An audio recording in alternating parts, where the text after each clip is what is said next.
Study types में आप सभी का स्वागत है। आज हम लोग रेलवे एग्जाम्स के लिए जीके जी सीरीज का पार्ट 28 देखने जा रहे हैं। हमारा पहला प्रश्न है, यदि पौधों की जड़ों तक जल पहुंच रहा हो लेकिन खनिज लवण जो है वो ना पहुंचे तो दीर्घकाल में सबसे पहले किस पर प्रभाव पड़ेगा? तो इसका सही उत्तर है हमारा ऑप्शन नंबर ए, वृद्धि एवं विकास पर। तो हमारा अगर कोई भी मान लो पौधा है, ठीक है, तो इसकी जो जड़ें होती है ना, ये जो दो चीज़ें हैं वो एब्जॉर्ब करती हैं। पहला हमारा होता है वाटर यानी कि पानी, ठीक है, और दूसरा हमारा होता है जो भी मिनरल सॉल्ट्स होते हैं ना, जैसे नाइट्रोजन, फॉस्फोरस, पोटेशियम और मैग्नीशियम। अगर मान लो सिर्फ जो पानी है यही मिल रहा हो लेकिन जो मिनरल या सॉल्ट्स है वो नहीं मिल रहे हों तो क्या होगा? प्लांट जो है वो सर्वाइव तो कुछ टाइम के लिए कर लेगा, लेकिन पर उसकी जो ग्रोथ है वो रुकने लग जाएगी, क्योंकि मिनरल प्रोटीन्स जो होते हैं ये क्लोरोफिल, एंजाइम और न्यू सेल्स जो होती है ना उनको बनाने के लिए जरूरी होते हैं, ठीक है। इनके बिना प्लांट जो है वो प्रॉपर ग्रोथ और जो डेवलपमेंट है वो नहीं कर पाएगा, ठीक है। यानी कि हमारा जो उस पौधा है उसका जो विकास है वो नहीं हो पाएगा, उसकी कोशिकाएं ठीक से काम नहीं करेंगी, इससे वो बढ़ नहीं पाएगा और उसका विकास रुक जाएगा, ठीक है। किस अधिवेशन में भारतीय राष्ट्रीय कांग्रेस ने पहली बार मौलिक अधिकारों और आर्थिक नीतियों से संबंधित विस्तृत प्रस्ताव पारित किया था? तो इसका सही उत्तर है ऑप्शन नंबर ए, कराची अधिवेशन 1931 में। तो कराची का जो सेशन हुआ था वर्ष 1931 में, ये भारतीय राष्ट्रीय कांग्रेस ने इसमें पहली बार जो फंडामेंटल राइट्स और जो इकोनॉमिक प्रोग्राम है, ठीक है, इसके लिए एक डिटेल रेजोल्यूशन पास किया था, ठीक है। ये सेशन बहुत इंपॉर्टेंट था क्योंकि इसमें जो फ्यूचर इंडिपेंडेंट इंडिया था ना उसके लिए जो सिटीजन्स थे उनके राइट्स और जो इकोनॉमिक पॉलिसी थी उनका विजन दिया गया था। इसकी जो अध्यक्षता की थी ये वल्लभ भाई पटेल ने की थी। इसके अलावा गांधी इरविन समझौते का समर्थन और दूसरे गोलमेज सम्मेलन के लिए महात्मा गांधी का नामांकन भी इसी के अंदर में डिसाइड हुआ था। किस संसदीय समिति को सरकारी व्यय के बाद की जांच से सबसे अधिक संबंधित माना जाता है? तो इसका सही उत्तर है ऑप्शन नंबर ए, लोक लेखा समिति। तो जब सरकार जो है वो पैसा खर्च कर चुकी होती है ना उसके बाद जो चेक करना कि पैसा जो है वो सही तरीके से और पार्लियामेंट की जो अप्रूवल के अकॉर्डिंग खर्च हुआ है या नहीं हुआ है, तो ये काम कौन करता है? ये काम हमारा पब्लिक अकाउंट्स कमेटी यानी कि पीएसी करती है, ठीक है, हमारी लोक लेखा समिति।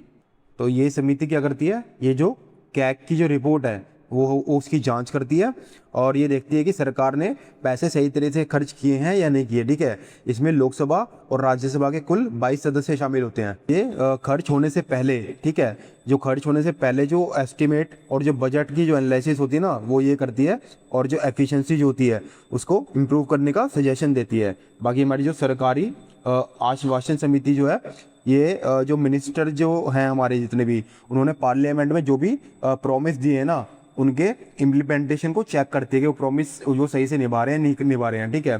बाकी जो याचिका समिति है ये जो भी हमारे सिटीजन और जो ऑर्गेनाइजेशन जो होती है ना उनकी जो याचिका जो होती हैं उनको एग्जामिन करती है। मानव शरीर में भोजन के पाचन के दौरान वसा के छोटे छोटे घटकों में तोड़ने वाला एंजाइम कौन सा है? तो इसका सही उत्तर है ऑप्शन नंबर ए, लाइपेज। तो हमारे खाने के अंदर में मेनली 3 जो है न्यूट्रिएंट होते हैं। पहला होता है कार्बोहाइड्रेट, प्रोटीन और फैट, ठीक है। तो हर न्यूट्रिएंट को डाइजेस्ट करने के लिए अलग अलग एंजाइम होते हैं। फैट को जो डाइजेस्ट करता है वो हमारा होता है लाइपेज, ठीक है। लाइपेज क्या करता है? फैट को तोड़कर फैटी एसिड और जो हमारा ग्लिसरॉल है इसमें कन्वर्ट कर देता है, जिससे जो बॉडी है इसको एब्जॉर्ब कर लेती है। ये हमारा मेनली जो है पैनक्रियाज से निकलता है और छोटी आंत के अंदर में काम करता है। इसके अलावा हमारा जो एमाइलेज है ये क्या करता है? ये जो कार्बोहाइड्रेट और जो स्टार्च है उनका जो है पाचन करता है। ये स्टार्च को जो है सिंपल शुगर के अंदर में कन्वर्ट कर देता है। बाकी हमारा जो पेप्सिन है ये हमारे पेट से जो है निकलता है और ये जो है प्रोटीन को छोटे छोटे जो पेप्टाइड होते हैं उनमें तोड़ देता है। हमारा जो ट्रिप्सिन है ये हमारी जो पैनक्रियाज यानी जो अग्नाशय है ना उनके द्वारा बनता है और छोटी आंत में प्रोटीन को अमीनो एसिड में तोड़ने का काम करता है। वीपीएन का मुख्य उपयोग क्या है? तो इसका सही उत्तर है ऑप्शन नंबर ए, सुरक्षित एवं निजी नेटवर्क कनेक्शन बनाना। तो वीपीएन की फुल फॉर्म होती है वर्चुअल प्राइवेट नेटवर्क। तो इसका जो मेन पर्पज़ है वो इंटरनेट पर एक सिक्योर और प्राइवेट कनेक्शन बनाना होता है, ठीक है। जब हम वीपीएन को यूज़ करते हैं तो हमारा जो इंटरनेट डेटा है वो क्या होता है, वो एनक्रिप्ट हो जाता है, ठीक है। हमारा जो आईपी एड्रेस है वो छुप जाता है, इससे हम किसी दूसरी लोकेशन के सर्वर के थ्रू भी इंटरनेट को एक्सेस कर पाते हैं। यदि किसी क्षेत्र में मैंगनीज के पर्याप्त भंडार हो तो उसका सबसे महत्वपूर्ण औद्योगिक उपयोग किस क्षेत्र में होगा? तो इसका सही उत्तर है ऑप्शन नंबर ए, इस्पात निर्माण में।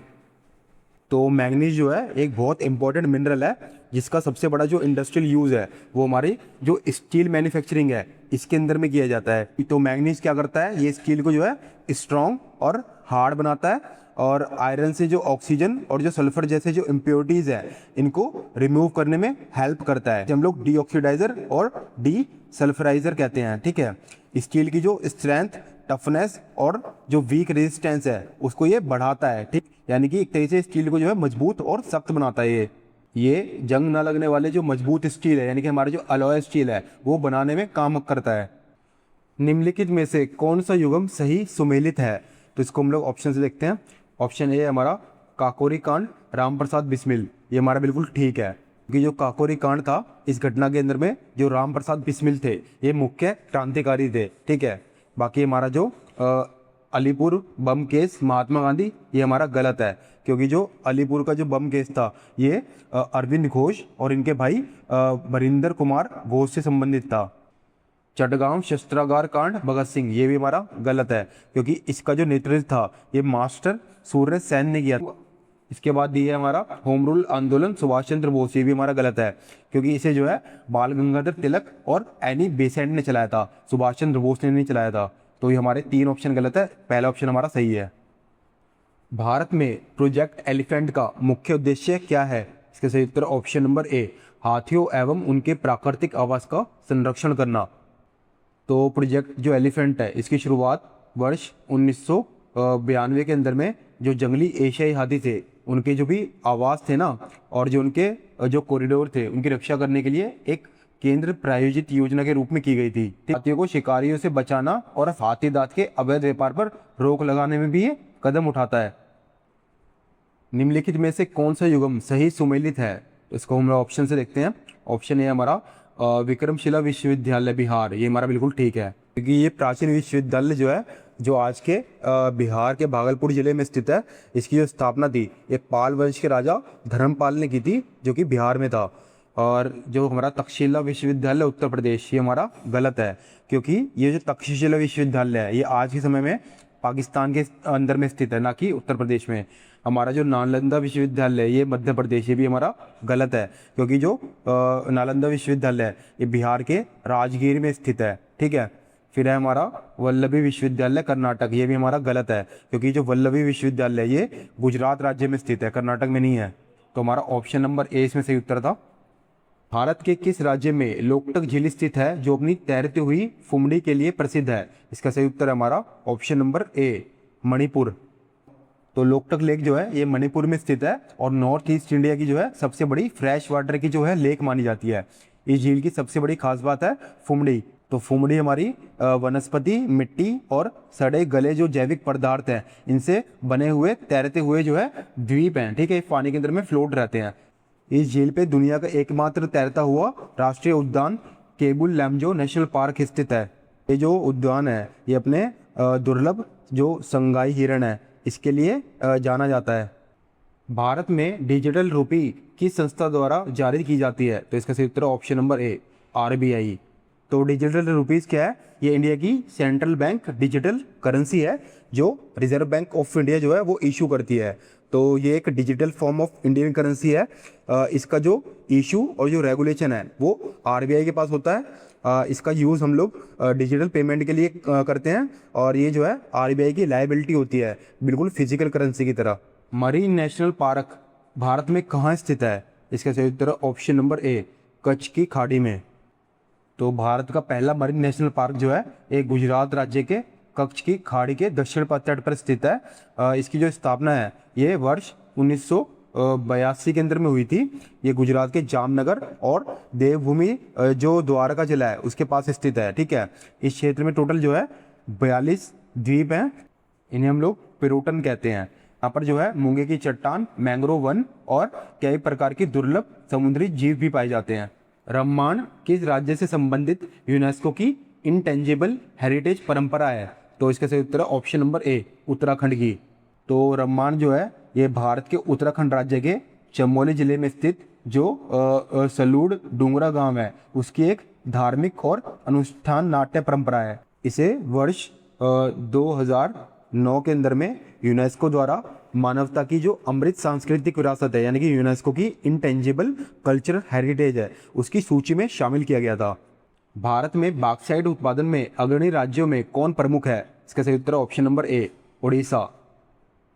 तो बॉक्साइट जो है ये हमारा जो एल्यूमिनियम होता है ना इसका जो है मेन ओर होता है, ठीक है। इंडिया में जो बॉक्साइट है इसका प्रोडक्शन मेनली उड़ीसा जो है इसके अंदर में होता है। इस समय बॉक्साइट के बहुत बड़े रिजर्व मिलते हैं। कल्हांडी, कोरापुट और रायगढ़ जैसे जो एरिया हैं इनमें बॉक्साइट जो है काफ़ी मात्रा में डिपॉजिट है, ठीक है।